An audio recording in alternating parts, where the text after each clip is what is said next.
Sometimes the cruelest judgments come from those who've never known real hardship.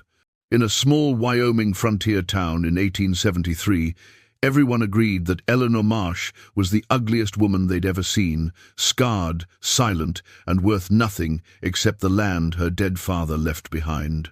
When mountain man Caleb Ridge agreed to marry her, folks assumed he was just after her property. They laughed at him for taking on damaged goods. But alone in his cabin, away from the town's cruel whispers, Caleb began to see what no one else had bothered to look for. What he discovered would shake him to his core. What was Eleanor hiding beneath those scars? Before we jump back in, tell us where you're tuning in from, and if this story touches you, make sure you're subscribed, because tomorrow I've saved something extra special for you. Caleb Ridge had learned early in life that sentiment was a luxury a man couldn't afford in the mountains. At 42 years old, he'd spent the better part of 2 decades carving out an existence in the high country above Ridgewood, Wyoming, where the air was thin and the winters could kill a man who made even one mistake. He'd built his cabin with his own hands, set his trap lines across 15 miles of wilderness, and lived by a simple code: work hard, waste nothing, and never depend on another soul. The land was what mattered, not the romantic notion of it that drew foolish settlers west, but the practical reality. Timber meant shelter and fuel. Water meant survival. Good grazing land meant you could keep a horse and maybe some cattle if you were ambitious. Caleb had done well enough with his trapping, but he'd always known that real security came from owning property, not just working it. A man with land had something that would outlast him, something that couldn't be taken away by a bad season or a dry trap line. That's what brought him down from the mountain that April morning, riding into Ridgewood with his mind set on a transaction that had nothing to do with love and everything to do with survival. The town sat in a valley where the Fork River bent around a stand of cottonwoods, a collection of rough-hewn buildings that served the ranchers, trappers, and miners who worked the surrounding territory. It wasn't much to look at, but it had a general store, a blacksmith, a saloon, and a bank, which was all a place needed to call itself a town in 1873. Caleb tied his horse outside the Ridgewood Savings and Trust, a building that was slightly less weathered than its neighbors, and stepped inside. The banker, a man named Thornton with soft hands and a harder disposition, looked up from his desk with the expression of someone perpetually calculating interest. "Mr. Ridge," Thornton said, not bothering to rise. "I wasn't expecting you until next week." "I've thought it over," Caleb said, removing his hat. "The answer's yes." Thornton's eyes narrowed slightly, a smile playing at the corners of his mouth. "You're certain? The woman, well, I'm sure you've heard what people say." "I've heard," Caleb's voice was flat. "I'm not marrying her for her looks. The land's good timber country. 200 acres bordering my own property, that's what I'm after. Very practical." Thornton pulled open a drawer and retrieved a leather folder. "Her father, God rest him, left strict instructions. The land goes to Eleanor, but only if she's married. If she remains unwed past her 25th birthday, which is in 2 weeks, mind you, the property reverts to the bank to settle his outstanding debts." Caleb knew there was more to that story, knew that Thornton wouldn't be this eager to see the woman married off if there wasn't something in it for him, but he didn't ask questions. Other people's complications weren't his concern. "When can we do this?" he asked. "Tomorrow, if you're willing. I've already spoken with Eleanor. She's agreeable to the arrangement." Agreeable. That was a word that could mean anything, but Caleb wasn't marrying a woman for conversation. The wedding took place the following afternoon in the small church at the edge of town, witnessed by Thornton, the preacher, and a handful of townspeople who'd come more out of morbid curiosity than any sense of celebration. Caleb stood at the altar in his cleanest shirt, hands clasped behind his back, and waited. When Eleanor Marsh entered the church, the whispers started immediately. She was a small woman, maybe 5'3", wearing a plain grey dress that hung loose on her thin frame. Her dark hair was pulled back severely from her face, and that face, Caleb understood immediately why the town had judged her so harshly. The left side bore the thick, ropey scars of an old burn, the skin puckered and discolored from her temple down to her jaw. Her left eye was slightly pulled by the scarring, giving her a permanent expression that might have been a squint or might have been pain. But it was her hands that caught Caleb's attention as she walked down the aisle. They were work-roughened, the hands of someone who'd known hard labor, with small scars on the fingers and a callus on her right thumb that spoke of years holding a pen or tool. She kept her eyes down, didn't look at him or anyone else, and when she reached the altar, she stood beside him with the rigid posture of someone enduring an ordeal. The ceremony was brief. The preacher spoke the words, they each said what was required, and then it was done. Caleb Ridge was a married man, and Eleanor Marsh was his wife. No one congratulated them. A few women clucked their tongues in what might have been pity or might have been satisfaction at seeing the town's outcast finally dealt with. Thornton handed Caleb the deed to the property with a nod that suggested a successful business transaction, and that was that. "We'll head out now," Caleb said to Eleanor, his first words directly to her. "It's a 3-hour ride to the cabin. Do you have belongings to collect?" "One bag," she said quietly. Her voice was low, almost hoarse, as if she wasn't accustomed to using it. "At the boarding house." They rode out of Ridgewood an hour later, Caleb on his roan gelding and Eleanor on a sway-backed mare that had belonged to her father. She'd changed into riding clothes, men's trousers and a worn jacket, and she sat the horse with competence, her single bag tied behind her saddle. Caleb led the way along the mountain trail, following the path he'd ridden 1,000 times. Behind him, Eleanor said nothing.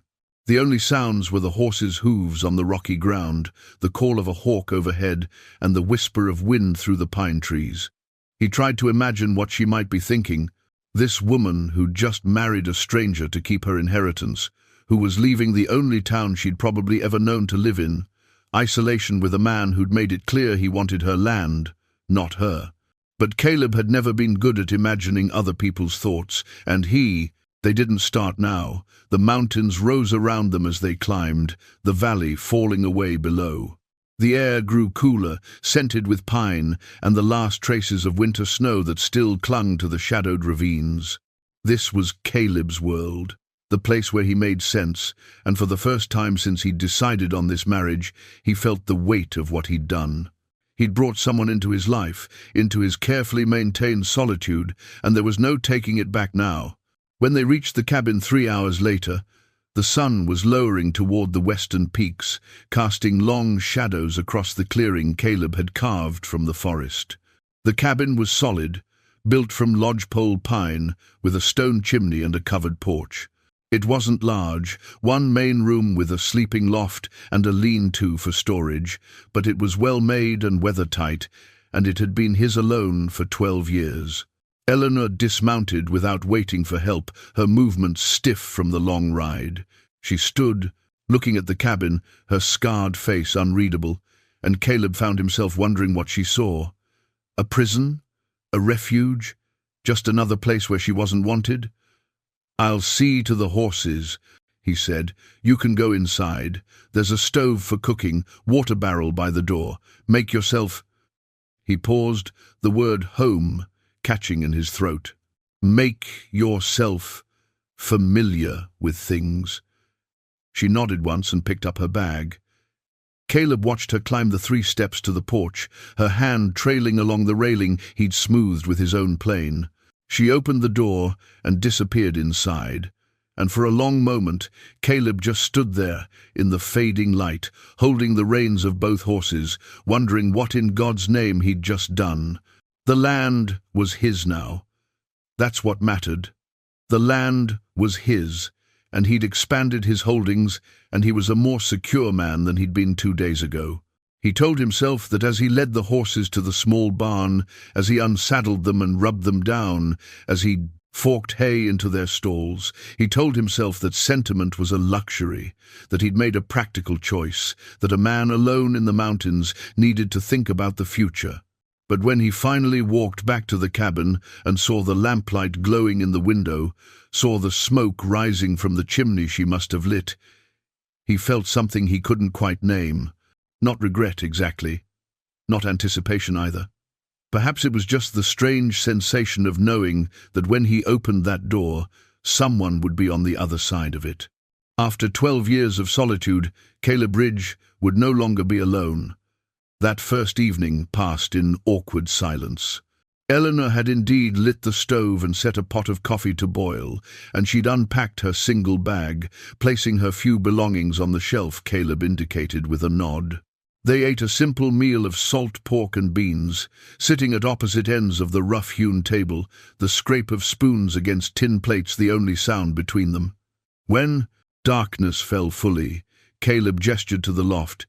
"You can sleep up there. I've got blankets. I'll take the floor down here by the stove." Eleanor looked at him for a long moment, her dark eyes, the right one clear and intelligent, the left slightly obscured by scarring, studying his face as if trying to determine whether this was kindness or something else. Finally, she nodded.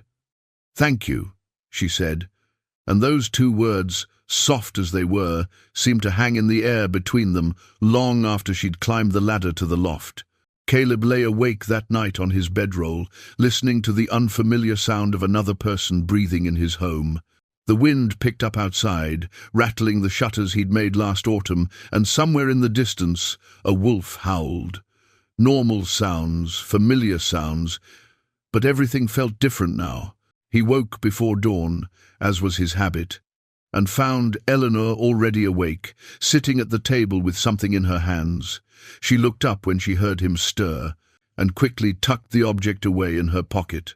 In the grey pre-dawn light, her face was half in shadow, the scarred side hidden, and for just a moment Caleb glimpsed what she might have looked like before whatever had happened to her. "I need to check my trap lines," he said, pulling on his boots. "It'll take me 2 days, maybe 3. There's food in the storeroom, wood stacked on the porch. The rifle's there above the door if you need it, though you shouldn't.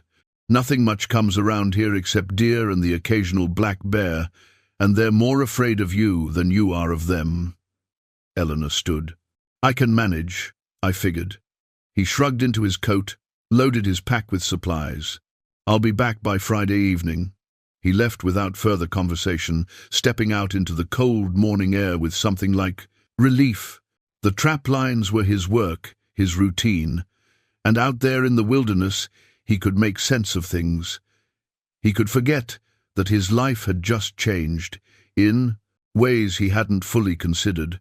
The 2 days in the mountains passed as they always did, checking traps, resetting snares, skinning and preserving what he caught. Caleb moved through the work with the efficient grace of long practice, his mind quiet, his purpose clear. But as he made his way back to the cabin on that Friday afternoon, he felt an unfamiliar tension building in his chest. What would he find? Would she have struggled, proved as helpless as the town believed? Part of him almost hoped for it, for confirmation that he'd been right to think of this as purely a business arrangement, that Eleanor Marsh was just a burden he'd taken on for the sake of land. But when the cabin came into view through the trees, Caleb stopped short. The clearing looked different. The wood he'd stacked haphazardly on the porch was now neatly arranged. The shutters he'd been meaning to fix for weeks were repaired and hung straight. There was a small garden plot marked out near the south side of the cabin, the soil already turned, and he could see where she'd cleared the winter debris from around the well. Inside, the change was even more striking. The cabin was spotless. The floor had been swept and scrubbed. His cooking pots hung in orderly fashion from hooks she must have installed, and the whole place had an air of organization it had never possessed under his solitary habitation. There was bread, actual fresh bread, sitting on the table, and the smell of something savory simmering in the pot on the stove. Eleanor was outside when he arrived, drawing water from the well. She'd tied her hair back with a strip of cloth, and she was wearing an old work shirt over her dress. When she saw him, she straightened, and for just a moment he thought he saw something like apprehension cross her face. "You're back," she said. "I am." Caleb dismounted, unslung his pack heavy with pelts. "You've been busy. I don't do well with idle hands." She set the water bucket down. There was work that needed doing. He wanted to ask how she'd managed it all, wanted to point out that men twice her size would have struggled with some of what she'd accomplished, but the words stuck in his throat. Instead, he just nodded and carried his pack to the lean-to where he processed his furs. Over the next few days, they fell into a routine of sorts. Caleb worked his trap lines and handled the heavy outdoor labor, while Eleanor managed the cabin and began planting a proper garden. They spoke when necessary, practical exchanges about supplies needed or work to be done, but maintained a careful distance otherwise. It was on the 5th day after his return that Caleb found the journal. He hadn't meant to pry. Eleanor had gone down to the creek to wash clothes, and he'd been looking for the whetstone to sharpen his skinning knife. He'd seen Eleanor use it the day before, and he thought she might have left it on the shelf where she kept her things. The journal was small, bound in worn leather, and it fell open when he picked it up, looking for the stone beneath it. He should have closed it immediately, should have put it back and walked away. But his eyes caught on the words written there in a careful, educated hand, and he found himself reading before he could think better of it. The 15th of March, 1873, father died today. Doc Miller says it was his heart, but I know better. I've seen the fear in his eyes these past weeks, the way he checked the locks twice each night, the way he startled at footsteps. A man doesn't die of a fearful heart, but what his fear knows might kill him that can do the job sure enough. Thornton came by this afternoon, all false sympathy and calculating eyes. He knows I know. That's what makes this dangerous. Father wanted to expose him, wanted to show the whole town what kind of man holds their money in trust. But exposure is a luxury afforded to those who have power, and we had only truth, which is worth less than nothing when spoken by the powerless. Now I have 2 weeks to marry or lose everything Father built. Thornton has arranged it neatly. There's only one man desperate enough for land to take damaged goods, and so I'll marry Caleb Ridge and pray that what they don't know won't hurt them, but it might save me. Caleb's hands were shaking. He flipped back through earlier pages, seeing entries that detailed daily life, observations about the town, and then further back passages that made his chest tighten. "They called me ugly again today." Mrs. Henderson's exact words. That ugly marsh girl, scarred inside and out. As if they can see inside me, as if they know the first thing about what I carry. I wanted to tell her that I can read Greek, that I know Euclid's proofs by heart, that my father taught me property law, and I could argue circles around her husband, the attorney. But ugly women aren't supposed to be clever. Ugly women are supposed to be grateful for any attention, any kindness, any crumb of human dignity. I'm not grateful. I'm angry. And anger, at least, is mine to keep. The sound of footsteps on the porch made Caleb look up sharply. Eleanor stood in the doorway, the basket of wet laundry forgotten at her feet. Her eyes went from him to the journal in his hands, and her face, what he could read of it, went pale. "That's mine," she said quietly. "I know. I'm sorry. I was looking for the whetstone and it fell open and I—" He stopped, realizing how feeble the excuse sounded. "I shouldn't have read it." "No, you shouldn't have."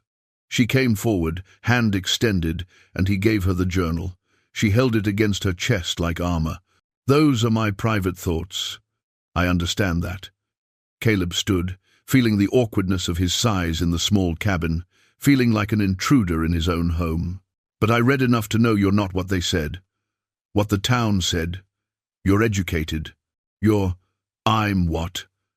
Her voice had an edge now, the first real emotion he'd heard from her.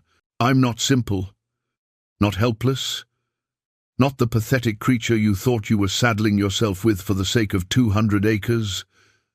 The truth of it hit him square in the chest. That was exactly what he'd thought. What he'd told himself to justify the cold transaction of their marriage. he said, because he'd never been good at lying. That's what I thought. Eleanor laughed, but there was no humor in it. At least you're honest about your contempt. It wasn't contempt. He struggled for the right words. It was, I don't know what it was. Easier, maybe, to think of you as less than you are. Made the whole arrangement simpler. Simpler for you. She moved past him, climbed the ladder to the loft, and he heard her tucking the journal away somewhere up there, somewhere he wouldn't find it again. When she came back down, her face was composed again, that careful mask back in place.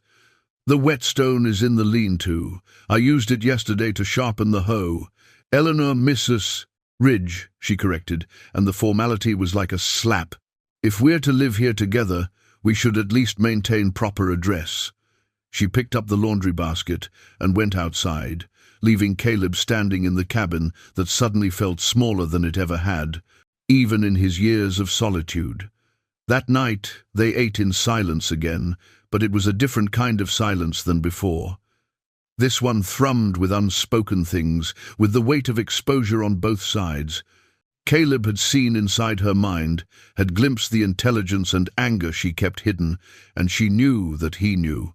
The simple transaction had become complicated, and there was no going back to the careful distance they'd maintained. Before she climbed to the loft, Eleanor paused at the ladder. "The entry you read," she said without looking at him, "about my father and Thornton? That's true. All of it. I have proof, if it matters. Why are you telling me?" She turned then, and in the lamplight her scarred face was defiant. "Because you read my words without permission, so you might as well know the truth behind them. My father discovered that Thornton's been embezzling from the bank for years. Money from widows, from minors who keep their savings there, from anyone who trusted him. Father was going to expose him. 2 weeks later, Father was dead, and Thornton was at the funeral with sympathetic eyes and a plan to take what we had left." Caleb processed this slowly. "You think Thornton killed him?" "I know he did. I just can't prove it." She gripped the ladder rung. "And that's why I married you, Mr. Ridge. Not just to keep the land, but because a woman alone is easy to make disappear. A woman with a husband, even one who married her for property, is a bit more complicated to eliminate." She climbed to the loft before he could respond, leaving Caleb sitting at the table with his coffee going cold and the understanding that he'd stepped into something far more dangerous than a simple marriage of convenience. In the darkness above, he heard Eleanor settle into her bedding. Outside, the wind rose again, and somewhere far off, that wolf howled its lonely song into the mountain night. Caleb sat awake until the fire burned low, thinking about journals and secrets, about damaged goods and hidden intelligence, about a woman who'd been clever enough to use him as a shield without him ever knowing it. She'd played him, he realized.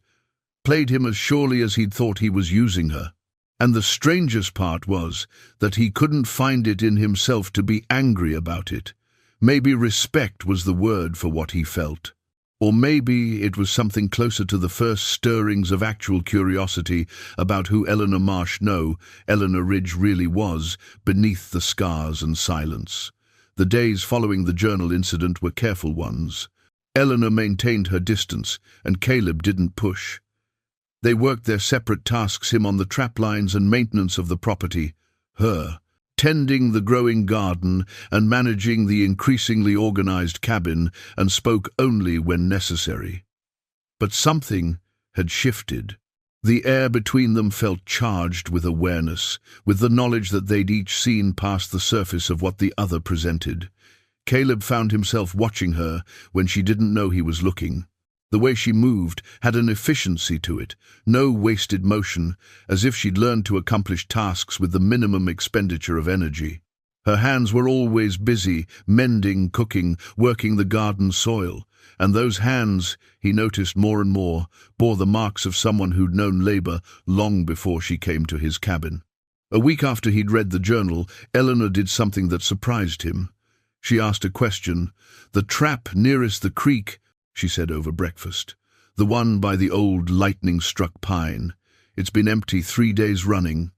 Caleb looked up from his coffee. You've been checking my traps? I walk that way when I gather watercress. I pay attention. She met his gaze steadily. The game trail there shows fresh deer sign, but nothing's taking the bait. The set might be wrong for the season. She was right. He'd noticed the same thing but hadn't bothered to reset it yet. I'll look at it today. The deer are moving higher now that it's warming up. They're after new growth on the slopes. Your set's too low. She turned back to the stove, flipping the cornmeal cakes she was cooking. Not my business, I suppose. But I notice things. No, Caleb said slowly. You're right. I should have adjusted weeks ago. That afternoon, he reset the trap where she'd suggested, higher on the slope where the new aspen shoots were coming in. 2 days later, he had a fat doe. He mentioned it to Eleanor that evening, not quite meeting her eyes. Your suggestion about the trap, it worked. She nodded, the faintest hint of satisfaction crossing her face. Game patterns change with the seasons. My father hunted when I was young. Before we came to Ridgewood, he taught me to read the signs. It was the most she'd volunteered about her past since he'd read the journal, and Caleb found himself wanting to know more. But before he could ask, the sound of a horse approaching made him reach for the rifle above the door. Easy, came a familiar voice from outside. It's just Dutch. Caleb relaxed and opened the door. Dutch Vanderberg was his nearest neighbor, another trapper who worked the territory north of Caleb's land. He was somewhere past 60, with a beard gone white and eyes that missed nothing. He'd been in these mountains longer than anyone, and while he kept to himself mostly, he and Caleb had developed a friendship built on mutual respect and the occasional shared bottle of whiskey. Brought you some coffee beans, Dutch said, swinging down from his horse with the stiffness of age. Got them off a trader passing through. Figured you might. He stopped when he saw Eleanor standing in the doorway behind Caleb. Well now, the rumors are true then. You went and got yourself hitched. This is Eleanor, Caleb said. My wife. Eleanor, this is Dutch. He traps the territory north of here. Dutch removed his hat, and Caleb saw something pass over the old man's face, a flicker of surprise, maybe at the scars, but then something else, something that looked almost like approval. Ma'am, Dutch said with a small bow, pleased to make your acquaintance. Mr. Vanderberg, Eleanor replied, her voice steady. Would you like some coffee? I've just made a pot. I surely would. Dutch tied his horse and followed them inside. His eyes took in the transformed cabin, the organization, the cleanliness, the touches that spoke of a woman's presence. You've made the place right comfortable, Mrs. Ridge. Caleb here never had much talent for homemaking. There was work that needed doing, Eleanor said simply, pouring coffee into 3 tin cups. They sat at the table, and Dutch regaled them with stories from his recent travels to the territorial capital, news of the growing railroad, rumors of gold strikes further west. Caleb watched Eleanor listen, watched the way her attention focused completely on Dutch's words, the way she asked intelligent questions about trade routes and supply lines. Dutch noticed too. When Eleanor excused herself to check on something in the garden, the old man leaned back in his chair and studied Caleb with those sharp eyes. She's not what I expected, Dutch said quietly. What did you expect? Based on what I heard in town. Someone broken, I suppose. Someone grateful to be taken in. Dutch shook his head. But that woman out there is stronger than half the men I know. And smarter than most of them, I'd wager. She is. Caleb agreed, surprising himself with the certainty in his voice. You did well then, even if you didn't know it when you married her. Dutch finished his coffee. These mountains are hard on a person alone. Good to have. Someone who can hold their own. After Dutch left, Caleb found himself thinking about those words. He'd married Eleanor thinking she'd be a burden at worst, invisible at best. Instead, she'd proven herself competent in ways he hadn't anticipated. The cabin ran smoother, his supplies were better organized, and she'd identified and fixed problems he hadn't even noticed. That evening, as Eleanor prepared supper, Caleb came in from the barn with an ugly gash on his left hand. He'd caught it on a nail while repairing a stall door, and it was bleeding freely. "Let me see," Eleanor said immediately, crossing the room. Before he could protest, she'd taken his hand in hers, examining the wound with a clinical eye. "It needs cleaning." "Sit." She gathered supplies: water, clean cloth, and a small tin container he'd never seen before. When she opened it, the sharp green smell of herbs filled the air. "What is that?" he asked. "Salve.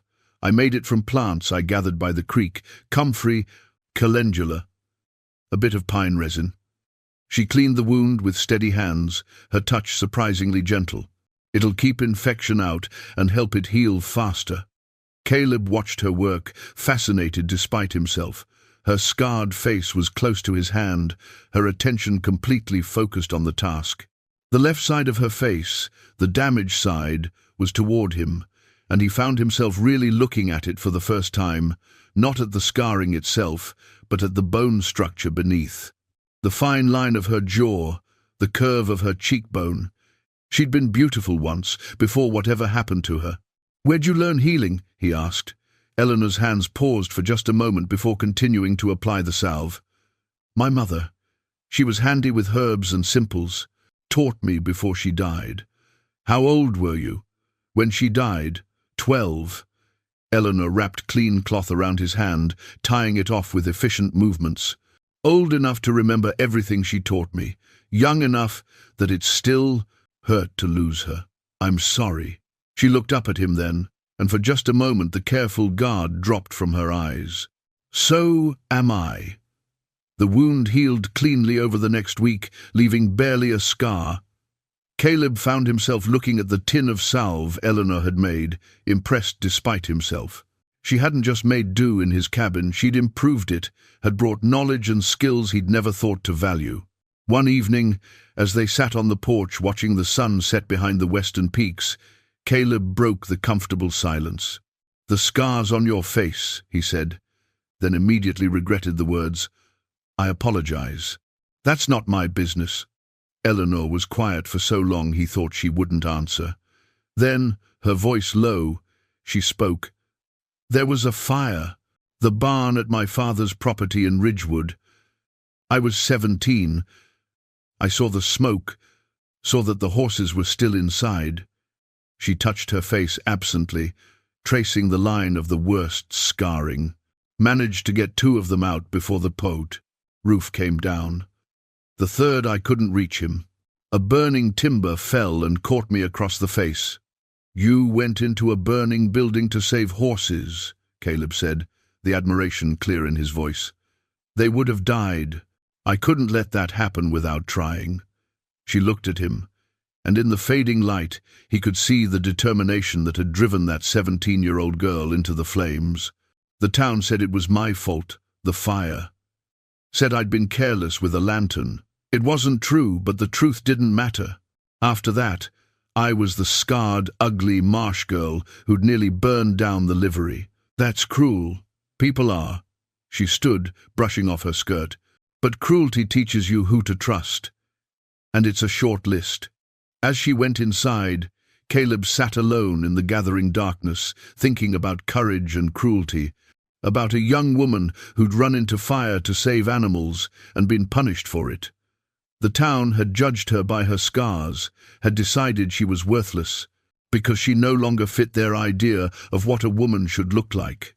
They'd been fools, and Caleb was beginning to realize he'd been a fool too, in his own way, thinking that land was what mattered when what he'd actually gained was far more valuable than timber rights and property lines. Inside the cabin, Eleanor was lighting the lamps, her shadow moving across the walls. Caleb watched through the window, seeing not the scars or the damaged goods the town had described, but a woman who'd survived fire and cruelty and had somehow kept her strength intact. He didn't love her. Not yet, maybe not ever. But respect that was growing, and maybe respect was a better foundation than love anyway. Maybe respect was what lasted when sentiment faded, what held when everything else fell apart. Caleb didn't know. He'd never let anyone close enough to find out. Winter's approach changed the rhythm of their days. The first serious snow came in mid-October, a heavy fall that blanketed the mountains and trapped them in the cabin for 3 days. Caleb had weathered countless storms alone, had found a kind of peace in the enforced isolation. But sharing that small space with another person was different, and he braced himself for tension, for the friction of two people forced into proximity. Instead, something unexpected happened. They talked. It started simply enough. Eleanor was mending one of his shirts by the fire while he cleaned and oiled his traps. The wind howled outside, rattling the shutters, and the storm showed no signs of letting up. "Tell me about the winters here," Eleanor said, breaking the comfortable silence. "This is my first. How bad does it get?" Caleb looked up from his work. "Bad enough. We'll be snowed in for days at a time once the deep cold sets in, sometimes weeks. A man has to be prepared." "A man and a woman now," she corrected gently. "Right." He set down the trap he'd been working on. "We've got supplies enough for 5 months if we're careful. More if we ration. Game gets scarce once the heavy snows come, but I've got trap lines set that still produce. And there's always the root cellar." They fell into a discussion of practical matters: food stores, fuel for the stove, backup plans if something went wrong. But then Eleanor asked about his first winter alone in the cabin, and Caleb found himself telling her about that brutal season 12 years ago, when he'd been 30 and newly determined to make a life in the mountains. "I nearly died," he admitted. "Caught my leg in a trapline that snapped, broke the bone clean through. Managed to drag myself back here, but I couldn't walk for 2 months. If not for Dutch checking on me that first week, bringing me supplies, I wouldn't have made it. That must have been frightening." "It was clarifying," Caleb said. "Made me understand that these mountains don't care about your plans or your determination. They'll kill you if you're not careful, and sometimes even if you are." Eleanor's needle paused in her mending. "Is that why you stayed? Because it's dangerous?" The question caught him off guard. No one had ever asked him that before. Maybe partly. Or maybe it's because out here, things make sense. You work, you survive, you get careless. You don't. There's a cleanness to it. "A cleanness," Eleanor repeated, as if testing the word. "I suppose I understand that. In town, nothing was clean. Everything was complicated with other people's judgments and expectations. You don't miss it at all. The town," she looked at him steadily. "Would you miss a place that treated you like you were less than human?" "No," Caleb said. "I suppose I wouldn't." The second day of the storm, Eleanor noticed the locket around her neck when she was washing her face at the basin. Caleb had seen it before, a small silver oval on a delicate chain, but had never asked about it. "That was my mother's," Eleanor said, catching his glance. She touched it absently.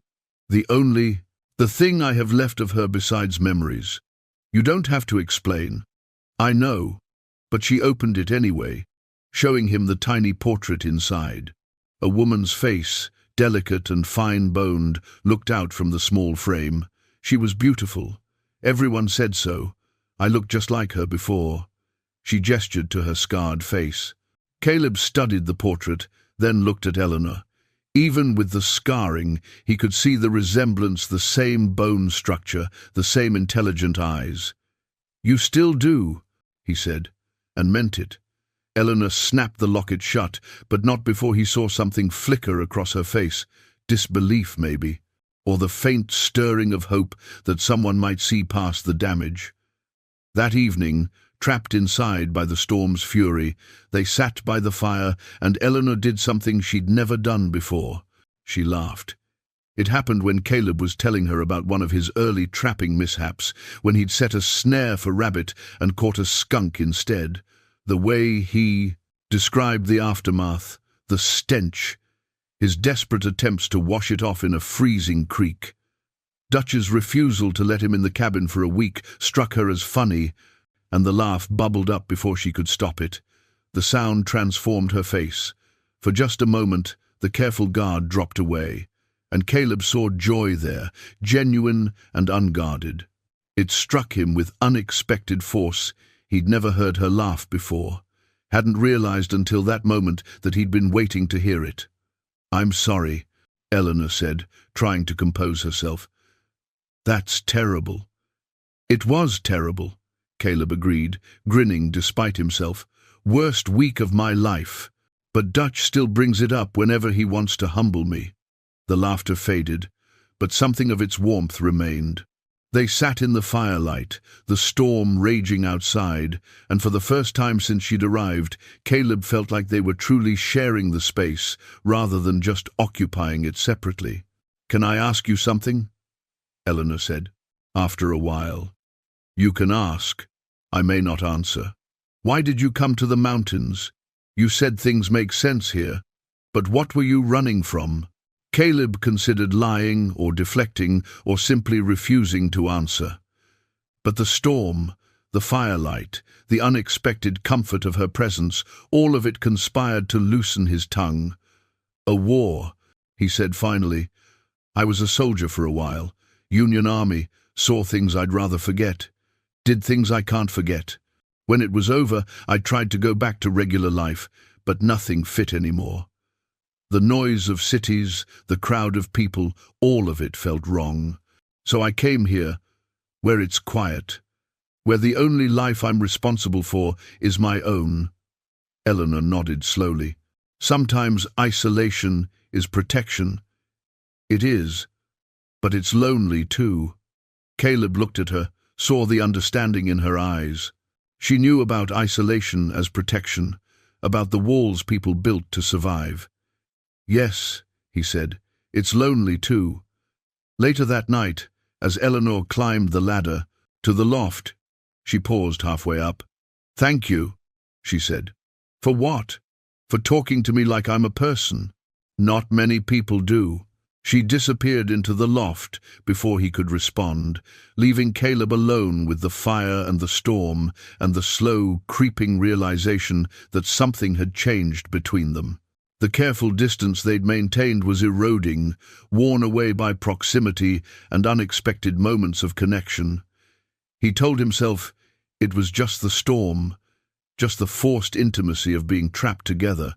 But as he lay down on his bedroll, listening to her settle into sleep above him, Caleb knew it was more than that. For 12 years, he'd been alone by choice, had convinced himself it was better that way. But Eleanor had come into his life, into his home, and she was changing things in ways he hadn't anticipated. Small ways, at first a laugh, a conversation, the warmth of another person's presence in the cold mountain night. He didn't know what to do with these changes, didn't have a map for this territory. All he knew was that when the storm finally broke and the sun came out, revealing a world transformed by snow, he found himself disappointed that the enforced intimacy was over. And that realization, more than anything else, told him just how much his carefully maintained solitude had already been compromised. Spring came slowly to the high country, arriving in fits and starts, a warm day followed by a late snow, then sunshine that coaxed the first green shoots from the frozen ground. By April, the cabin was no longer a fortress against the cold, but a launching point for the season's work. Caleb checked his trap lines, repaired winter damage, and began planning which timber stands to harvest. Eleanor worked the expanding garden and tended to the chickens she'd somehow convinced him to acquire from a traveling trader. They'd fallen into an easy partnership, the careful distance of winter replaced by something approaching companionship, not friendship. Exactly, both of them had been alone too long for that to come easily, but a mutual respect that made the shared work feel natural rather than forced. That's why the stranger's arrival felt like such a violation. Caleb was checking the fence line on the eastern border of the property, the section that adjoined Eleanor's inherited land, when he saw the man. He was young, maybe 30, dressed in city clothes that marked him as an outsider. He carried a leather satchel and had the officious manner of someone who believed his business was important. "You, Caleb Ridge?" the man called out. Caleb straightened from his work, measuring the stranger with a glance. "I am. Who's asking?" "Name's Garrett. I'm a surveyor working for the Territorial Land Office." He pulled out a sheaf of papers. "There's been a dispute filed concerning the property boundaries here. I need to verify the deed and survey the lines." "Dispute from who?" "That's confidential at this stage, but I'll need to see your wife's father's original deed and any supporting documentation." Garrett's eyes traveled past Caleb toward the cabin. "Is Mrs. Ridge here? I'll need to speak with her as well." Something in the man's tone raised Caleb's hackles. It was the way he said, "Mrs. Ridge," with a slight emphasis that suggested disbelief or mockery. "She's at the cabin. We'll go together." As they walked back, Garrett kept up a running commentary about the property, making notes in a small book he carried. His observations were pointed, mentioning the good timber, the water access, the strategic location. Each comment felt like an assessment of value, and Caleb found himself growing increasingly uneasy. Eleanor was in the garden when they arrived. She looked up at their approach, and Caleb saw her shoulders stiffen slightly when she spotted the stranger. She stood slowly, brushing dirt from her hands, and waited with that careful stillness she'd shown when they first met. "Mrs. Ridge," Garrett said, with a small bow that somehow managed to be insulting. "I'm here to—" He stopped mid-sentence when he got a clear look at her face in the afternoon light. His expression shifted, a flash of distaste quickly covered by professional courtesy. "I'm here to verify your property deed. There's been a challenge filed concerning the boundaries and ownership." "A challenge from whom?" Eleanor's voice was calm, but Caleb heard the tension underneath. "I'm not at liberty to say at this time, but if you could provide the original deed and any other relevant documents, I can begin the survey work." Eleanor wiped her hands on her apron. "I'll need to see your credentials first, and a copy of the filed challenge. You don't get to walk onto someone's property making demands without proper documentation." Garrett's eyebrows rose. "That's quite a legalistic response for a—" He caught himself, but the implication hung in the air. "For a woman. For someone who looked like her.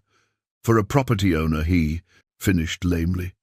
"My father was an attorney," Eleanor said, her tone sharp enough to cut. "He taught me well. Your credentials, Mr. Garrett." The surveyor's face reddened, but he pulled out official-looking papers from his satchel. Eleanor took them, read them carefully, then nodded. "These appear to be in order. Wait here while I get the deed." She went into the cabin, and Garrett turned to Caleb with a knowing look. "Quite a woman you've got there. Smart tongue on her, for all the—" He gestured vaguely at his own face. Caleb stepped closer, his voice low and dangerous. "Finish that sentence and you'll be walking back to town with a broken jaw." Garrett stepped back, hands raised. "No offense meant. Just making conversation. Make it somewhere else." Eleanor returned with a metal box, the same one that had held her father's papers. She opened it and pulled out the deed, spreading it on the porch table.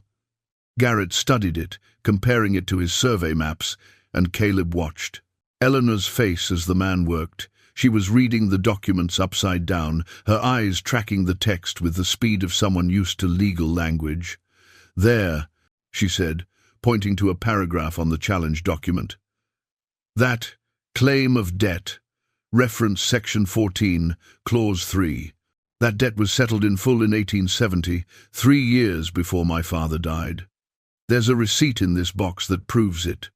She pulled out a yellowed piece of paper and set it beside the deed. Garrett frowned, comparing the documents. "This debt claim, it's from the Ridgewood Savings and Trust, owned by Mr. Thornton," Eleanor said, "who I believe filed this challenge. Am I wrong?" Garrett's silence was answer enough. Eleanor's jaw tightened, and Caleb saw her hands curl into fists at her sides. "My father's land was legally clear," she said, her voice steady despite the anger Caleb could read in her posture. "This challenge is fraudulent, and I can prove it. But you'll take it back to the Territorial office anyway, won't you? You'll drag this out, create enough doubt and delay that someone could—" She stopped, seemed to recalculate. "How long does the survey process take?" "Could be months," Garrett said, shifting uncomfortably under her direct gaze. "Depending on what the office decides. Months during which the property ownership is in question, months during which any number of things could happen." Eleanor looked at Caleb. Convenient timing, wouldn't you say? She was right, and they both knew it. This was Thornton's move: create legal confusion, tie up the property in bureaucratic process, and in the meantime, who knew what could happen? An accident, a fire, a couple disappearing in the mountains where bodies might never be found. "I'll be conducting the survey over the next few days," Garrett said, rolling up his papers. "You're required to provide access to the property during that time." "We'll comply with the law," Eleanor said, "but you'll also be watched while you're here. Every measurement, every marker. We'll document everything." After Garrett left, riding toward town, with his satchel full of papers, Eleanor sank down on the porch steps. The careful composure slipped, and Caleb saw the fear beneath it. "It's Thornton," she said. "He's making his move." Caleb sat beside her. "Tell me everything. About your father. About Thornton. About what you know. No more half-truths." Eleanor looked at him for a long moment, then nodded. "All right. But you need to understand what I'm about to tell you could put you in danger. Real danger. Are you sure you want to know?" "I'm sure." She took a breath. "My father discovered that Thornton has been embezzling from the bank for years. Small amounts at first, then larger sums as he got bolder. Money from widows' accounts, from miners' savings, from anyone who couldn't easily verify their balances. He's stolen thousands, maybe tens of thousands. Your father had proof? Letters, ledgers, documents showing the discrepancies." Eleanor pulled the metal box closer. "He kept copies of everything.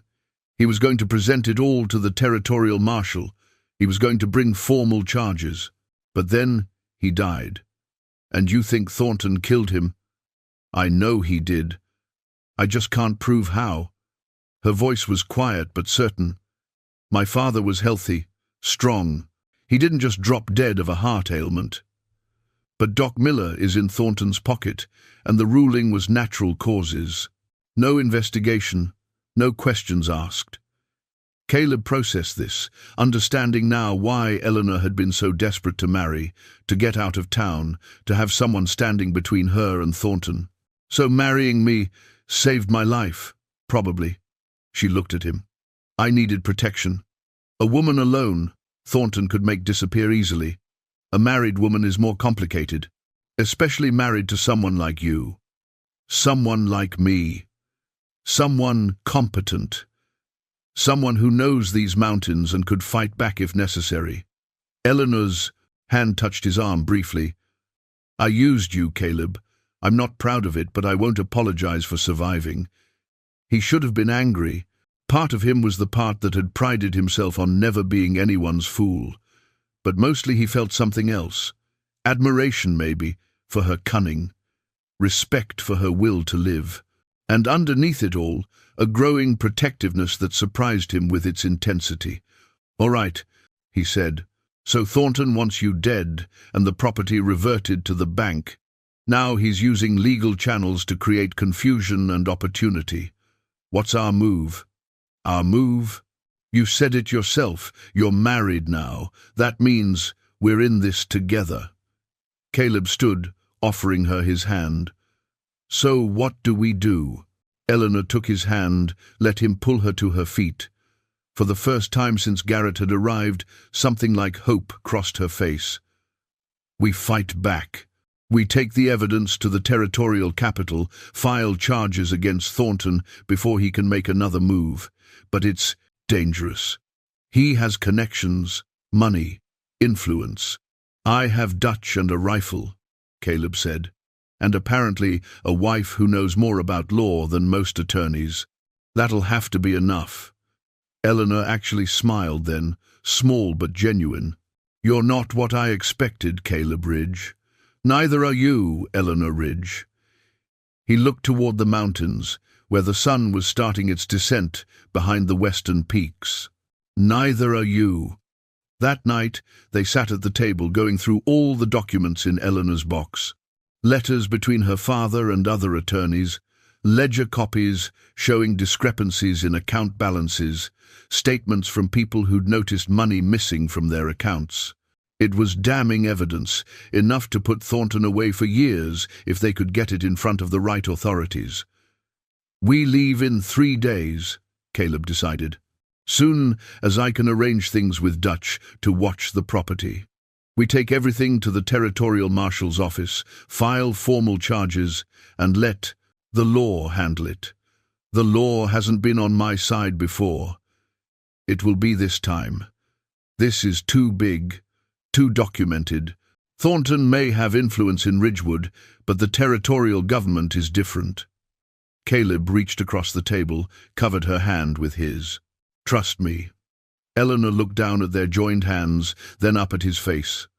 Something shifted in her expression, the last wall of careful distance, crumbling.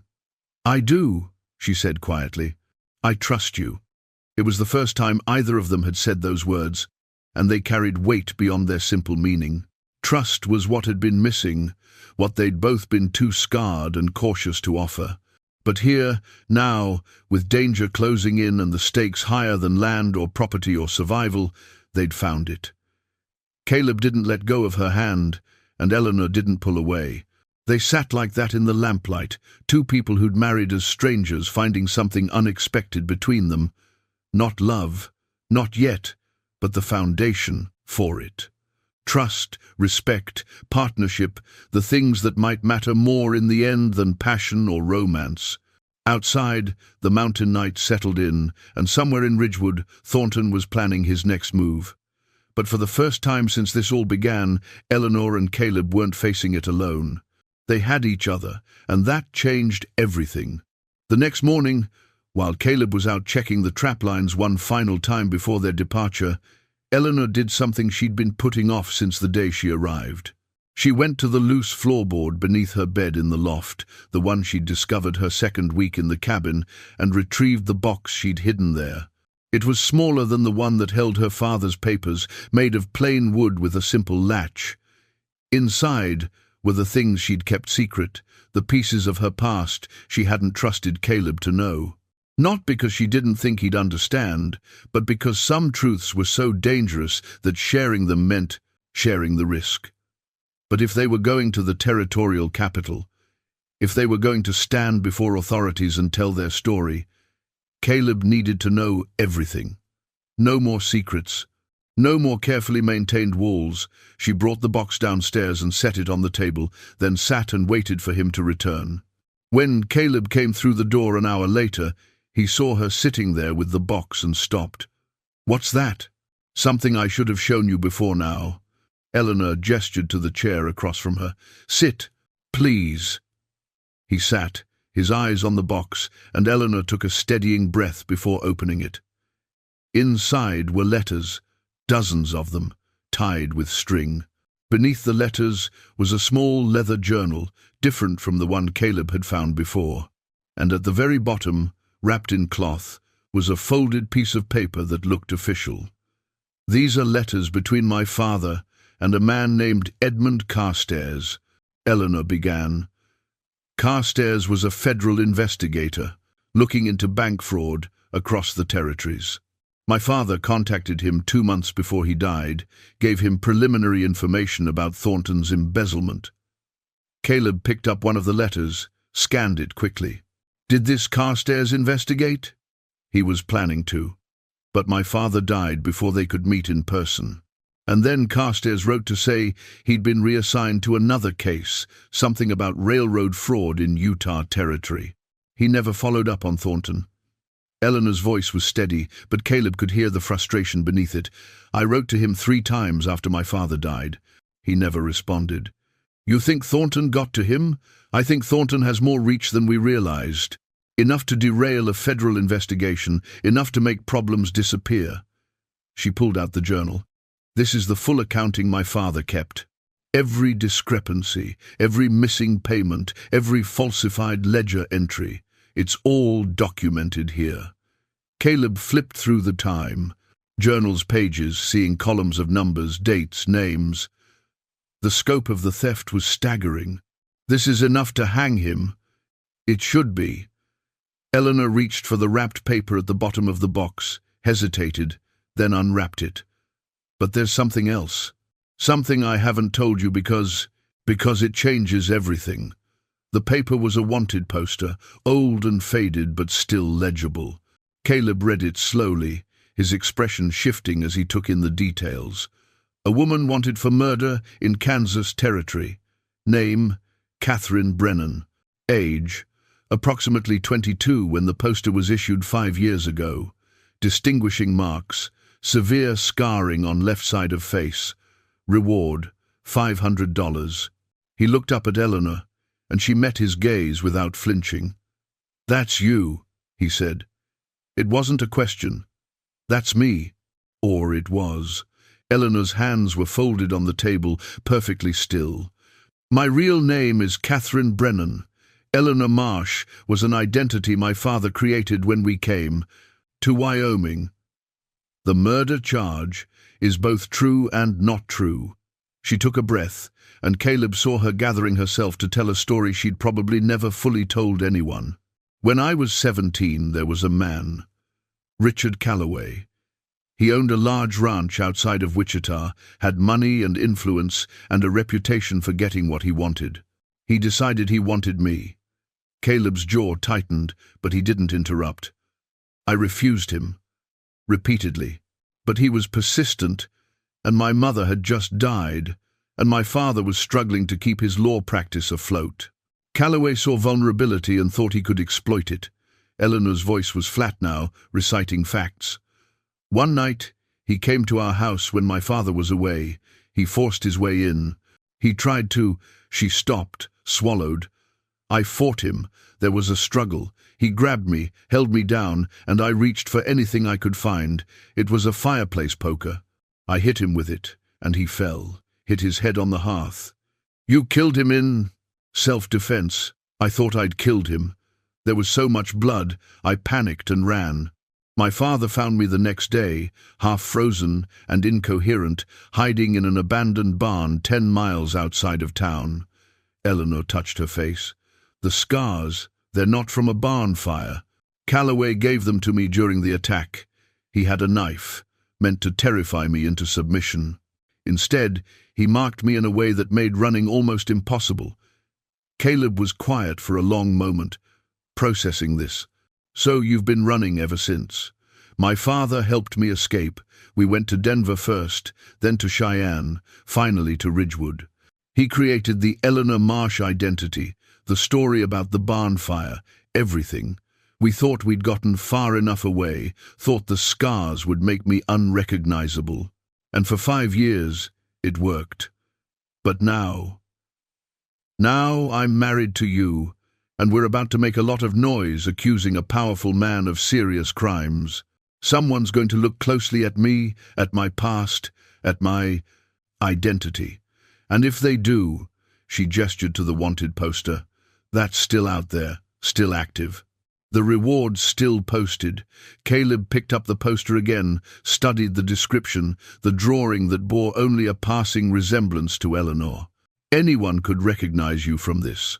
Or anyone could claim the reward by turning me in, whether I'm actually Catherine Brennan or not. The scars make me identifiable.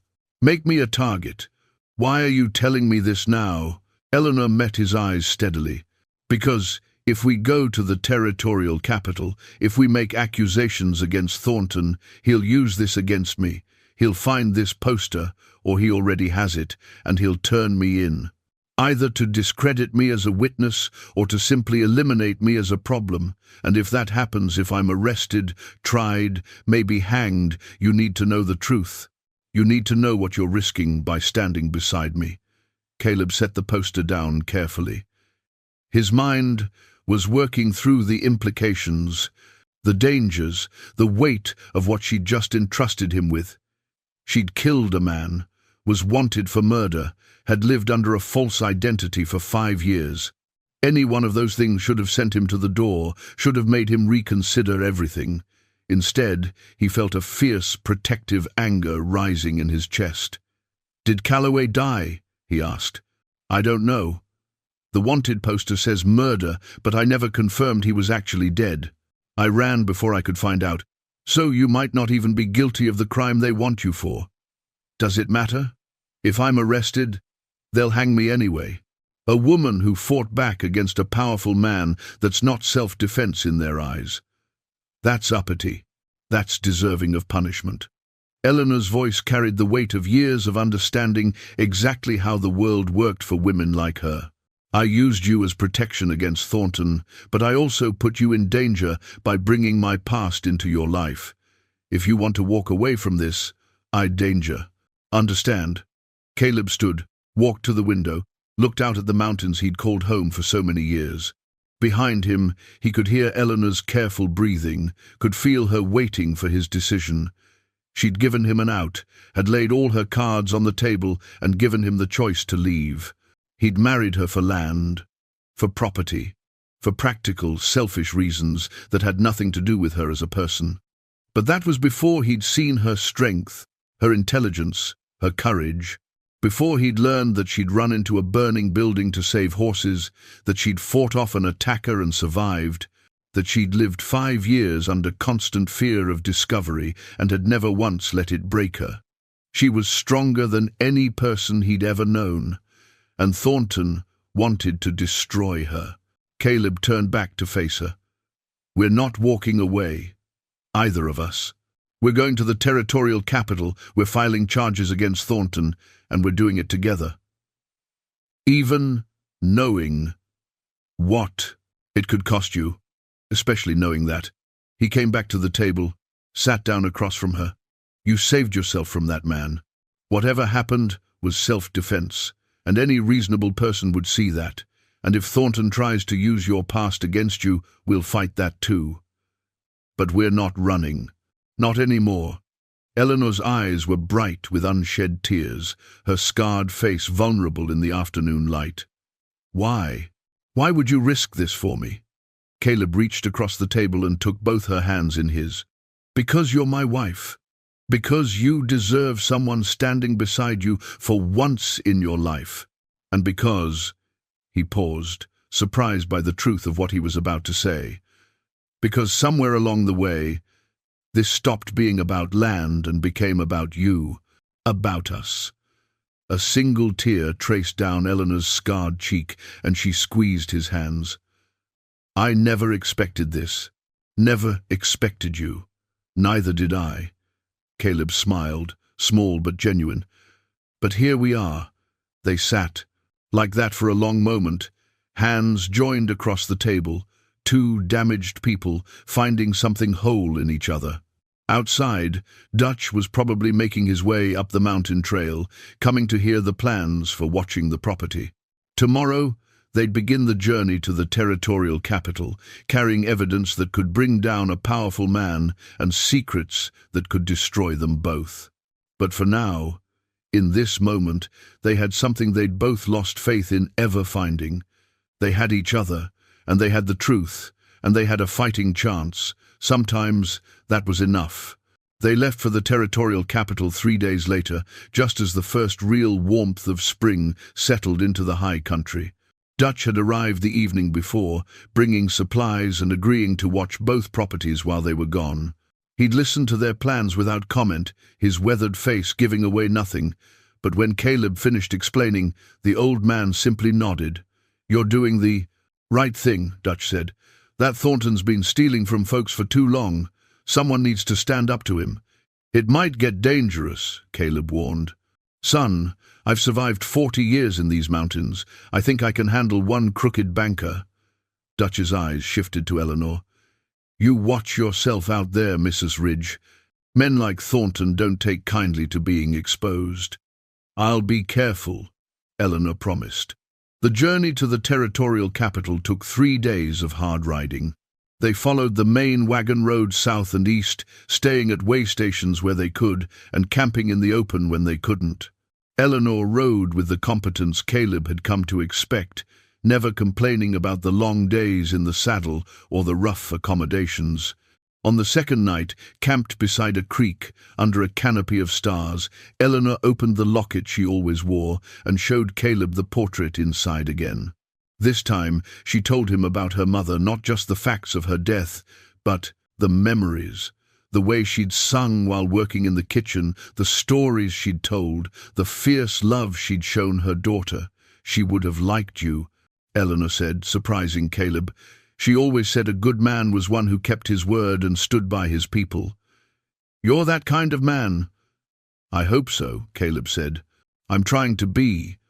They reached the territorial capital on the afternoon of the third day. It was larger than Ridgewood by a factor of 10, a real city with stone buildings, paved streets, and the bustle of commerce and government. Caleb felt out of place immediately, too used to open spaces and silence, but Eleanor seemed to grow more confident as they entered the city. This was a place with courts and law, where documents and evidence mattered more than gossip and cruelty. They found rooms at a modest boarding house and stored their horses at a nearby stable. That evening, they reviewed their strategy one final time, going through every document, every piece of evidence, making sure their case was as strong as they could make it. "Tomorrow we file with the marshal's office," Caleb said. "Present everything. Let them start the investigation." Eleanor nodded, but something in her expression made Caleb pause. "What is it?" "I'm scared," she admitted quietly. "I know this is right. I know we have to do it, but I'm scared of what happens next, of what Thornton might do when he finds out." "We'll face it together," Caleb said, reaching for her hand. "Whatever comes." She squeezed his hand, held it tight. "Together." That night, lying in the small room at the boarding house, Caleb couldn't sleep. He kept thinking about everything that had led them here, the pragmatic decision to marry for land, the gradual revelation of who Eleanor truly was, the growing connection between them that had snuck up on him when he wasn't looking. He'd spent 12 years alone, convinced it was the only way to live, and now he couldn't imagine going back to that solitude. Eleanor was in the next room, separated from him by a thin wall. He could hear her moving around, preparing for bed, and he wondered if she was having trouble sleeping too. Wondered if she felt the same pull he did, the awareness that something fundamental had shifted between them. "The warrant states you killed Richard Calloway in Kansas Territory 5 years ago. How do you plead?" Eleanor's voice was steady. "Not guilty, Your Honor. I acted in self-defense against a man who was trying to rape me." A murmur went through the courtroom. Judge Blackwood banged his gavel. "Order! Mr. Whitmore, present your defense." "Your Honor, I'd like to call Dr. Samuel Morrison to testify." The courtroom doors opened, and an elderly man with kind eyes entered. He walked to the witness stand with the careful steps of age, was sworn in, and took his seat. "Dr. Morrison," Whitmore began, "did you treat a young woman named Catherine Brennan in the summer of 1868? "I did." "Can you describe her injuries?" "She had defensive wounds on her arms, deep scratches and bruising consistent with trying to fight off an attacker. Bruising around her throat, suggesting strangulation was attempted. And knife wounds on the left side of her face and neck." The doctor's voice was clinical but compassionate. "The wounds were deep and deliberate. They weren't accidental. Someone had held her down and cut her. In your medical opinion, were these injuries consistent with attempted rape?" "Absolutely. I've seen similar injuries in other assault cases. The pattern was unmistakable." "Did you recommend reporting this to the authorities?" "I did. Strongly. But her father said it would only make things worse.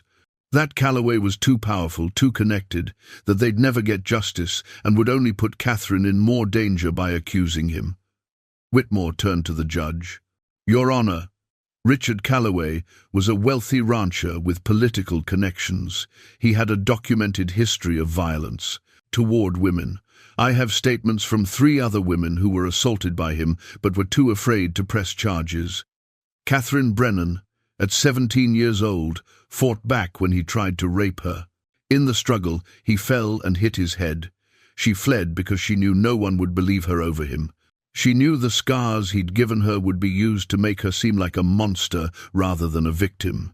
The judge studied Eleanor for a long moment. "Mrs. Ridge, did you believe you'd killed Richard Calloway?" "Yes, Your Honor. There was so much blood, I thought he was dead. I was terrified." "And did you, in fact, kill him?" Eleanor blinked. I don't know. I never confirmed." Whitmore stepped forward. "Your Honor, I took the liberty of sending a telegram to Kansas Territory to verify the status of Richard Calloway. I received a response yesterday." He handed a telegram to the judge. "Richard Calloway is alive. He recovered from his head injury and is currently serving a sentence for assault on a different woman, an assault that occurred 2 years after the incident with my client." The courtroom erupted. Caleb felt his heart leap. She hadn't killed him.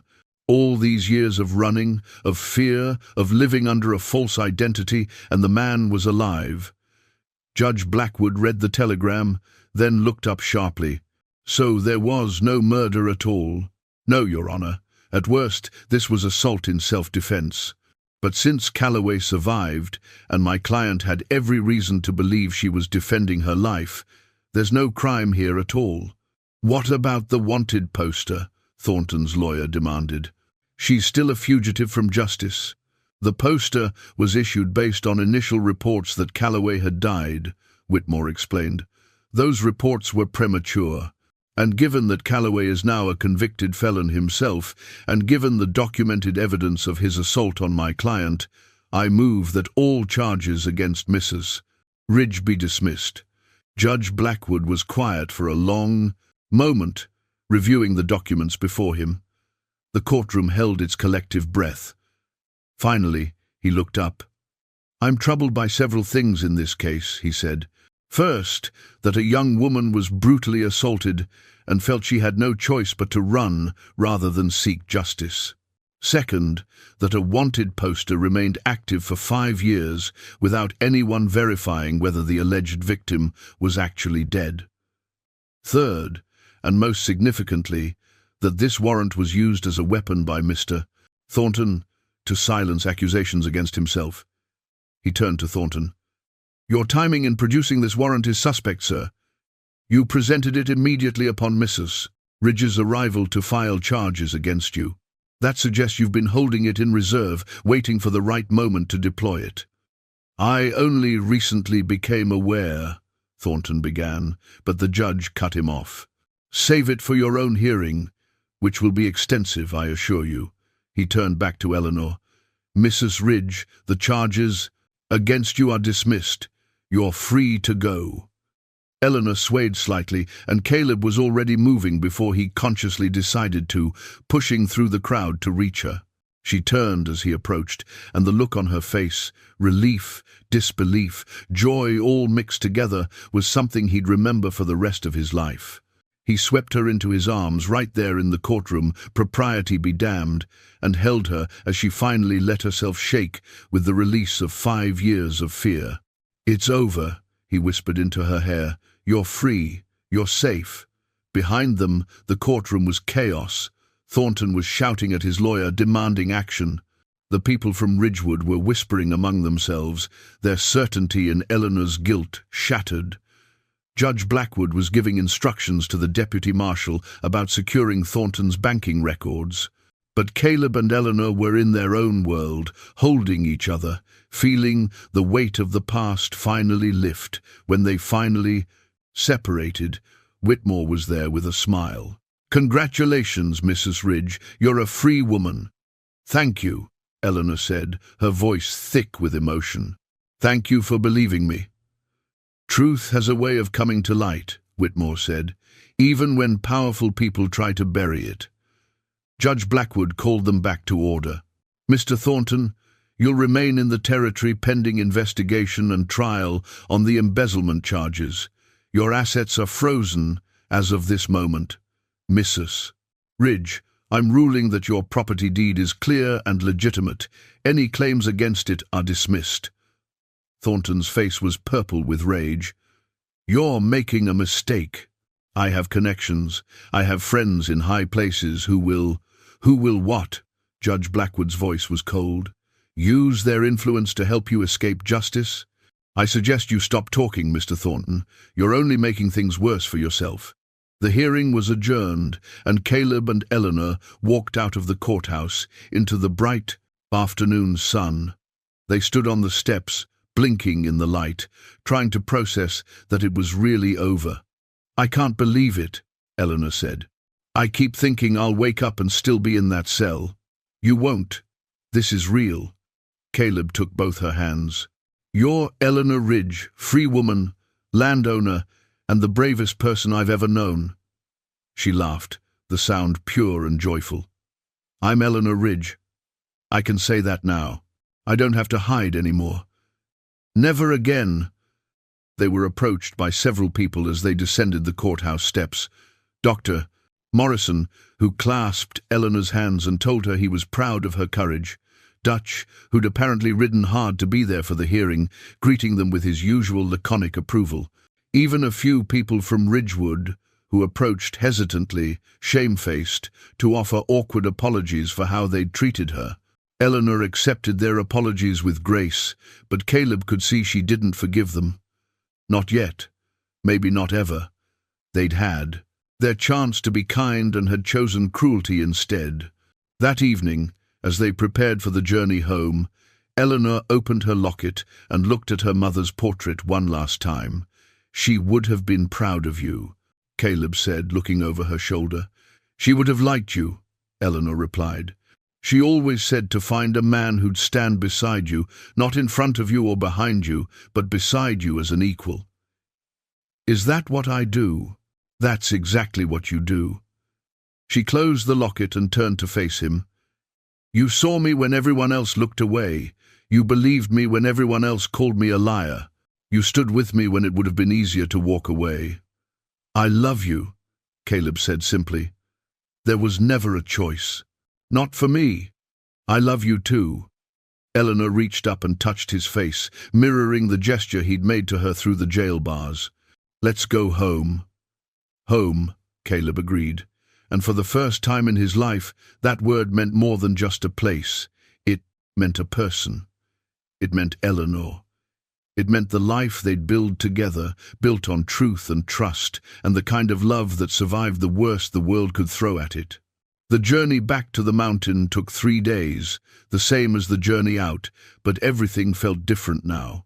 Eleanor rode beside Caleb, not as a fugitive or a woman in hiding, but as someone free to be herself. She talked more, laughed more, and at night when they camped under the stars, she slept peacefully instead of starting awake at every sound. On the second night, as they sat by the fire, Eleanor asked Caleb something she'd been wondering about since the trial ended. What will you do with the gold? The money you were going to pay Whitmore? I was thinking we could use it to expand the cabin, Caleb said. Maybe build a proper house, something with more room. Something that feels less like a bachelor's camp and more like a home. I'd like that. Eleanor poked at the fire with a stick, sending sparks, spiraling up into the darkness. I was also thinking there are other women like me, women who've been judged unfairly, who need someone to speak for them, who could use legal help but can't afford it. You want to help them. I want to try. My father taught me law. Maybe I can use that knowledge for something good. Not as a lawyer. Maybe I don't have the credentials for that, but as someone who can review contracts, help with property disputes, give advice to people who need it. Caleb smiled. I think that's a fine idea. You'd be good at it. It wouldn't make much money. We don't need much. We have the land, the trap lines, the timber. We'll make do. He reached across the fire and took her hand. You should use your gifts, Eleanor. You're too smart to waste it just keeping house for a mountain man. I like keeping house for this particular mountain man, she said with a smile. But I appreciate you understanding that I need more than that. I understand that you're not someone who can be just one thing. You're complicated. That's part of why I love you. They reached the cabin on the third day, just as the sun was setting behind the western peaks. Dutch was there to greet them, having kept everything in good order during their absence. He took one look at their faces and knew without asking that things had gone well. "So the banker got what was coming to him?" Dutch asked, over the coffee Eleanor made. "He did," Caleb confirmed, "and Eleanor's name is cleared." "All of it?" Dutch nodded, unsurprised. "Good. World needs more justice and less cruelty." He stood to leave, then paused at the door. "You two make a good pair. Glad it worked out." After he left, Caleb and Eleanor stood on the porch of the cabin, looking out at the land that was truly theirs now. The mountains rising in the distance, the forest darkening as night fell, the first stars appearing in the clear sky. "I married you for this land," Caleb said quietly. "Thought it was the valuable thing I could gain." "I married you for protection," Eleanor replied. "Thought you were just a means to an end." "We were both wrong." "We were both right," Eleanor corrected. "We got what we thought we wanted, but we also got something we didn't know we needed." Caleb pulled a small box from his pocket, something he'd commissioned from a jeweler in the territorial capital while Eleanor was in her cell. Inside was a simple gold band, polished to a soft shine. "We were already married," he said, "but that was a transaction, a business arrangement. This," he held up the ring, "this is a promise, a real one, that I choose you every day, that I'll stand beside you no matter what comes, that what we have is real and true and worth everything." Eleanor's eyes filled with tears, but they were the good kind this time, the kind that came from joy instead of pain. "Ask me properly." Caleb knelt on the porch of his cabin, the wooden boards he'd laid with his own hands, and looked up at the woman who'd changed everything about his life. "Eleanor Ridge, will you marry me? For real, this time. Not for land or protection or any practical reason, but because I love you and can't imagine my life without you in it." "Yes," she said, laughing and crying at the same time. "Yes, I'll marry you. Again. For real this time." He slipped the ring on her finger, and she pulled him to his feet, and they kissed there on the porch as the last light faded from the sky. It was a promise and a beginning, the start of the life they'd earned through fire and fear, and the courage to keep standing when everything tried to knock them down. They held a simple ceremony 2 weeks later, with Dutch as witness and the preacher from Ridgewood who'd performed their first wedding, a man who apologized profusely for his part in the town's cruelty to Eleanor. This time, there were no judgmental whispers, no cruel comments. Just two people speaking vows they meant with everything they had. "I promise to see you," Caleb said. "Not the scars, not the past, not what others think you should be. Just you, exactly as you are." "I promise to trust you," Eleanor replied. "To let you stand beside me, to believe that I deserve your love, and to give you mine freely and without fear." They exchanged simple vows, but the words carried weight beyond their simplicity. They'd both learned that love wasn't about grand gestures or passionate declarations. It was about showing up, about standing firm, about choosing each other when it would be easier to walk away. Summer turned to fall, and they began building the addition to the cabin. A larger kitchen, a proper bedroom, a small study where Eleanor could work on legal documents for the people who began to seek her out. Word spread about the woman who'd stood up to a corrupt banker and won, and people came, mostly women, but some men too, seeking help with contracts, property disputes, unfair dealings. Eleanor helped them all, never charging more than they could afford, sometimes charging nothing at all. She said it was her way of fighting back against the cruelty she'd endured, of making sure others didn't have to suffer alone the way she had. Caleb watched her work with pride, saw her confidence grow as she used the skills her father had taught her. She was remarkable, his wife, brilliant and brave and beautiful in ways that had nothing to do with her scarred face and everything to do with the strength of her spirit. On their first real anniversary, Caleb found Eleanor standing by the window of their new study, looking out at the mountains. The afternoon light caught her face, illuminating both the scarred and unscarred sides, and he was struck again by how much he loved her. "What are you thinking?" he asked, coming up behind her and wrapping his arms around her waist. "I'm thinking about how far we've come," she said, leaning back against him. "A year ago, I was desperate and alone. Now I'm free and loved and home. It's more than I ever dared to hope for. You deserved it all along. Maybe. But I don't think I could have accepted it before. I had to learn that I was worth more than what people said about me. You taught me that. You taught yourself. I just had the privilege of watching." They stood like that for a long while, watching the play of light on the mountains, feeling the solid warmth of each other's presence. They'd both been alone for so long, both convinced that solitude was safer than connection. But they'd found something better than safety. They'd found each other.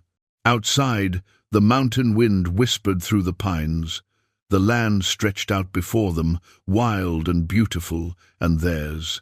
And inside the cabin that had once been Caleb's solitary refuge, there was warmth and laughter and love.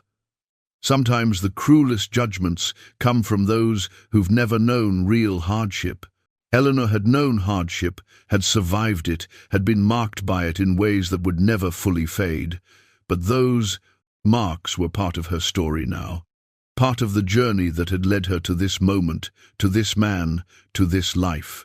And standing in the home they'd built together, in the safety of love, freely given and gratefully received, Eleanor finally understood what her mother had always told her, that the right person would see past the scars to the strength beneath.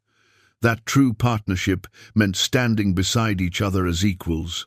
That love, real love, was worth fighting for. Caleb had been that person. Was that person still, every day, in every choice he made to honor her, respect her, love her completely. And she, in turn, had learned to let herself be loved, to trust that she deserved happiness, to believe that her story didn't end with fire and fear, but with hope and home, and a future she'd build with her own hands. The cabin door closed behind them as they moved deeper into the warmth of their home, leaving the judgment of the outside world behind. They'd faced the worst together and survived. Whatever came next, they'd face that too, side by side, choosing each other again and again. That was the real revelation Eleanor had brought to Caleb's cabin, not a secret about property or past crimes, but the truth that two people could find each other in the hardest places and build something beautiful from the broken pieces of their separate lives. And that was worth more than all the land in the territory.